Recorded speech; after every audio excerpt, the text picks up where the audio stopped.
સુરતના ઉધનામાં સાપ્તાહિકના પત્રકારે સ્ત્રી મિત્રની 16 વર્ષની ભાણેજની છેડતી કરતા ગુનો નોંધી ધરપકડ કરતી ઉધના પોલીસ। સુરતના ઉધના વિસ્તારમાં રહેતી 16 વર્ષની તરુણી પિતાએ ઠપકો આપતા તેની માસીના ઘરે રહેવા આવી ગઈ હતી।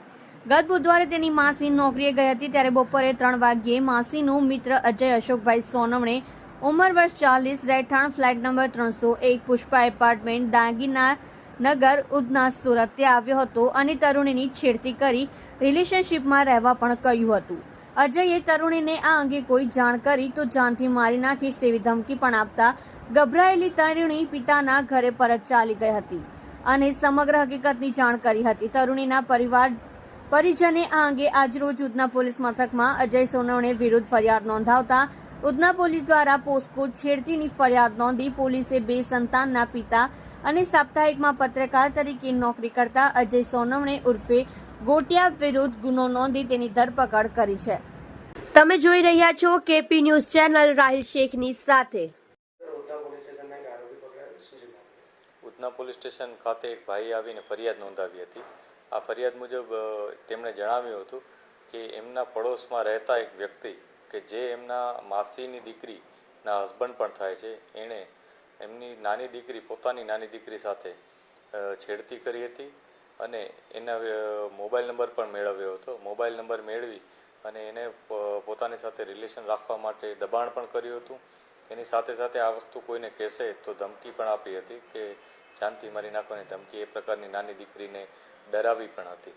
આ અનુસંધાને પોલીસે તત્કાલ કાર્યવાહી કરી અને આ એફઆઈઆર નોંધી હતી અને જે આરોપી છે એની ધરપકડ કરી હતી।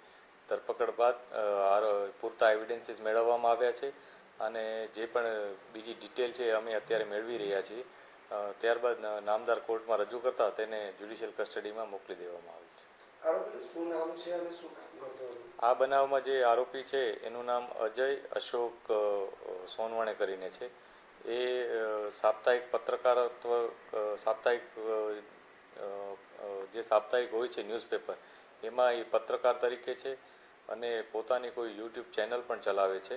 આ તમામ વિગતો અમે વેરીફાઈ કરી રહ્યા છીએ કે એ કયા નેજા હેઠળ પત્રકારત્વ કરે છે અથવા કના નામ હેઠળ એ પોતાનું આ યુટ્યુબ ચેનલ ચલાવે છે અને એ પોતે ઓનર છે કે પોતે એમાં પત્રકાર તરીકે નોકરી કરે છે, એ તમામ વિગતો અમે વેરીફાઈ કરી રહ્યા છીએ।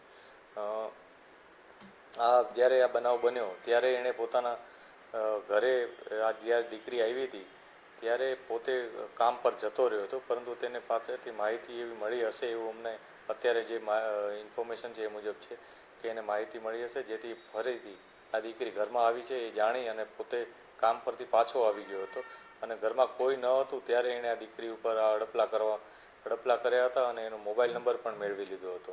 દીકરીએ અગાઉ પણ આનો મોબાઈલ નંબર બ્લોક કરી દીધો હતો તો તેણે જબરજસ્તી મોબાઈલ લઈ અને એનો મોબાઈલ અનબ્લોક પણ કરી દીધો હતો। આ સમગ્ર બનાવમાં જે દીકરી નાની છે એ બાબતે પોલીસે પોક્સો હેઠળનો ગુનો નોંધેલ છે।